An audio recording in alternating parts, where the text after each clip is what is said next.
Monsieur Saleh Kebzabo, bonjour. Bonjour. Alors, vous venez de tenir une conférence de presse lors de votre passage à Paris. Dans vos interventions, vous avez parlé du rôle de l'armée tchadienne qui joue un rôle de gendarme dans la sous-région. Je vais parler de son intervention au Mali, en République centrafricaine, qui a été décriée par le peuple centrafricain.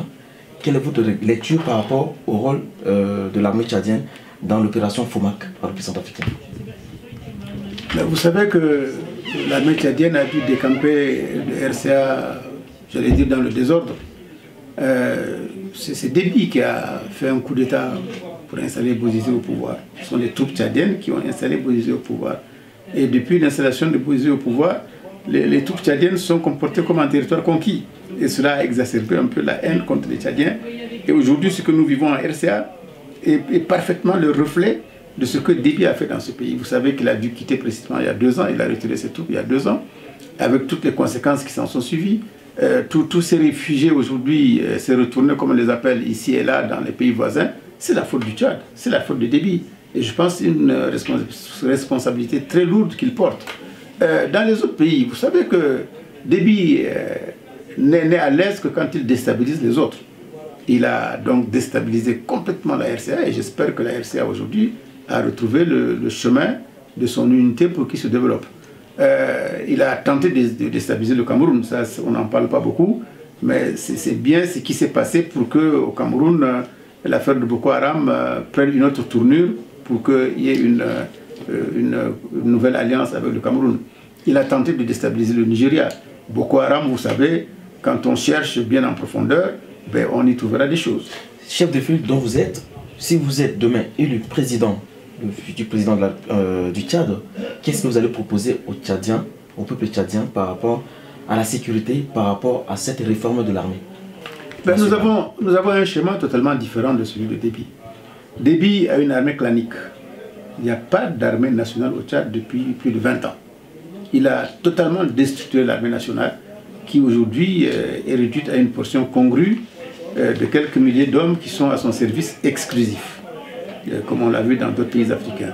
Les autres corps de l'armée sont là juste pour la parade et puis c'est tout. Nous pensons que cette période-là, elle est révolue. Nous avons la capacité, parce que nous avons un schéma pour faire de la future armée tchadienne le creuset de la nation tchadienne. Il faudra que les militaires tchadiens, dès leur embauche, soient d'abord aptes physiquement, aptes intellectuellement, et qu'ils couvrent tout le pays par leur présence. Et il faut qu'elle soit disciplinée, la nouvelle armée tchadienne, qu'elle soit disciplinée, qu'elle serve à la défense de la souveraineté de notre pays, et non pas qu'elle serve à maintenir quelqu'un au pouvoir. Et puis, moi je voudrais dire que les Africains se trompent beaucoup sur l'armée tchadienne. Elle n'est pas du tout l'image que vous voyez au Mali, en RCA et autres. Hein. L'armée tchadienne est celle que je viens de décrire, et nous pensons que nous pourrons demain, avec l'aide des pays amis, faire en sorte qu'on mette sur pied une nouvelle armée qui réponde parfaitement aux exigences d'une armée moderne, c'est-à-dire une armée professionnelle, dirigée par des professionnels et uniquement sur des thèmes professionnels. Vous êtes candidat à l'élection, je rappelle à nos internautes, à l'élection présidentielle en fait, en 2016 au Tchad. Monsieur Kebzabo, nous allons parler maintenant de l'environnement. Moi, je vous ai posé la question sur la situation du lac Tchad.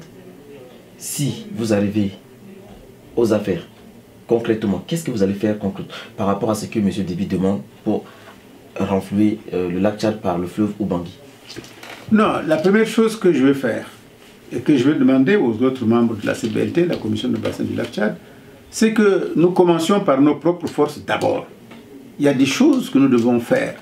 Est-ce que vous savez qu'au-delà du lac Tchad, tous les lacs de la zone saharienne, sahélo-saharienne sont menacés de disparition. Tous les lacs.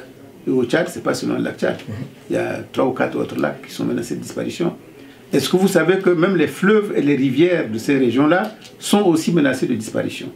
Et donc c'est un travail gigantesque qu'il faut faire. Alors concrètement? Un travail qui commence par notre prise en compte nous-mêmes de nos propres problèmes, par des schémas d'environnement qu'il faut préserver. Il y a des travaux qu'on doit entreprendre qui ne coûtent pas excessivement cher. Comment faire en sorte que les berges soient sécurisées?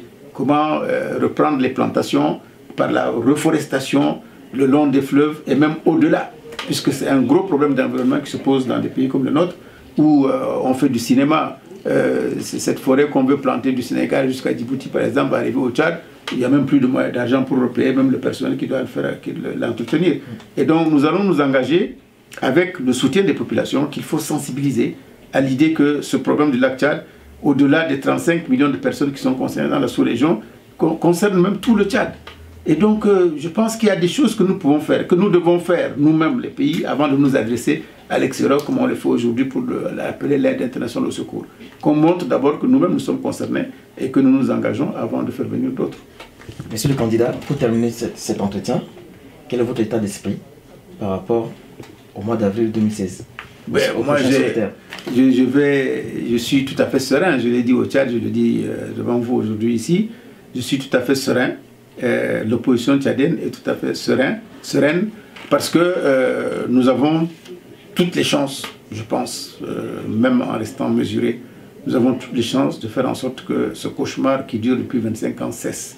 Et je crois que le 10 avril, les Tchadiens vont s'exprimer dans cette direction. Merci beaucoup. Monsieur Kebzabo, je vous remercie d'avoir répondu aux questions de Cadivox et nous vous souhaitons bon vent. Bon courage à vous aussi. Merci. Merci.